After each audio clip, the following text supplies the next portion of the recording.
లీకులు ఇస్తున్నారు తప్ప అఫీషియల్గా అల్లు అర్జున్ వాళ్ళు కానీ మైత్రి మూవీ మేకర్స్ కానీ ఎటువంటి ప్రకటన చేయలేదు. మీరు అనే లీకులే కాదు, కొద్దిమంది ఫ్యాన్స్ కావచ్చు, ఎవరో కొన్ని కామెంట్స్ కూడా అల్లు అర్జున్ది తప్పేముంది, ఆయన ఏం చేస్తారు, వాళ్ళు వచ్చి అట్లాంటి సిచ్యువేషన్ జరుగుతాయి, ఈయనది ఏంటి అనే వాళ్ళు కూడా చాలా మంది ఉన్నారు. అదే నేను చెప్తున్నాను, గతం లోపల బిగ్ బాస్ షో నుంచి పల్లవి ప్రశాంత్ అనే పర్సన్ బయటకు వచ్చేసిన తర్వాత అక్కడ తోపులాట జరిగేసేసి పెద్ద అది రణరంగం సృష్టిస్తే పోలీసులు అప్పటికప్పుడు పల్లవి ప్రశాంత్ అరెస్ట్ చేయడం జరిగింది. అదే తరహా లోపల ఈ రోజు అల్లు అర్జున్ రావడం మూలంగా తొక్కిసలాట జరిగినప్పుడు అల్లు అర్జున్కి ఎందుకు మినహాయింపునిస్తున్నారు?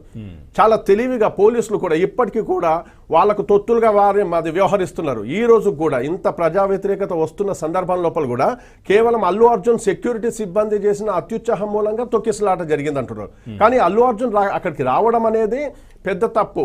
ముందు పర్మిషన్ తీసుకోలేదు. అసలు అల్లు అర్జున్ అక్కడికి రావడానికి పోలీసులు ఎలా అనుమతించారు? అనుమతి లేకుండా అల్లు అర్జున్ అక్కడ వచ్చినప్పుడు ఇటువంటి ఇన్సిడెంట్ ఒకటి జరిగినప్పుడు, ఒక విషాదకరమైన సంఘటన జరిగినప్పుడు అల్లు అర్జున్ మీద క్రిమినల్ చర్యలు తీసుకోవడానికి పోలీసులు ఎందుకు సందేహిస్తున్నారు? కేవలం వాళ్ళ సెక్యూరిటీ సిబ్బందిని లేదంటే థియేటర్ యాజమాన్యాన్ని టార్గెట్ చేస్తూ పెడుతున్నారు తప్ప వేరే రకంగా లేదు. మేము ఇప్పటికీ కూడా చెప్తున్నది ఏంటంటే మైత్రి మూవీ మేకర్స్ వాళ్ళు కూడా ఎంత అంటే ధనపిశాచుల్లాగా మారిపోయారంటే, అంటే ప్రేక్షకుల రక్తం దాగడమా అభిమానుల రక్తం దాగడమా తెలియదు. కానీ వాళ్ళు ఇన్ని వందల వేల కోట్లు వెనకేసుకుంటూ కూడా ఈరోజు ఒక ప్రకటన, కంటి తుడుపు ప్రకటనలాగా వాళ్ళు విచారం వ్యక్తం చేసి పాజిబుల్ సపోర్ట్ ఆ కుటుంబానికి ఇస్తామని అంటున్నారు. మీ పాజిబుల్ సపోర్ట్ ఏందనేది స్పష్టంగా చెప్పాలి కదా.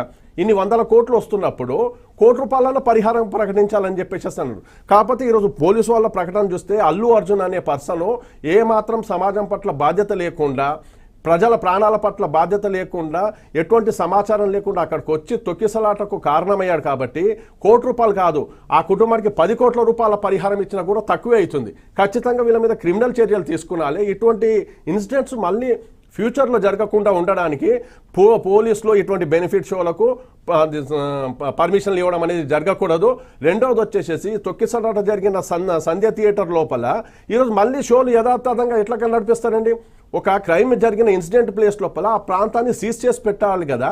ఏం జరిగిందనే దాని గురించి సంధ్య థియేటర్ను ఎలా అది షోలకు అనుమతిస్తున్నారు? సంధ్య థియేటర్లో ఇంకా అది పబ్లిక్ వెళ్తుంటే ఆ ఇన్సిడెంట్ జరిగిన క్రైమ్ ఇన్సిడెంట్కి సంబంధించి అక్కడ ఎటువంటి విచారణ ఉండదా? అదే వేరే ప్రాంతాల్లో అయితే అది సీజ్ చేసేసి పెట్టేసి వెళ్తారు. ఎందుకు వెళ్తలేరు? ఈ ప్రభుత్వము అంటే ఉన్నోడికి ఒక రూలు, అది లేనోడికి ఒక రూల్ ఉంటుందా? అదే పల్లవి ప్రశాంత్ అనేవాడికి అది పలుకుబడి లేదు కాబట్టి అప్పటికప్పుడు అరెస్ట్ చేసి తీసుకెళ్లారు. ఈరోజు అల్లు అర్జున్కు పలుకుబడి ఉంది కాబట్టి అతన్ని అక్కడ రాచ మర్యాదలు చేస్తూ వాళ్ళ సెక్యూరిటీ సిబ్బందిని ఏదో పెట్టేసేసి వెళ్తున్నారు.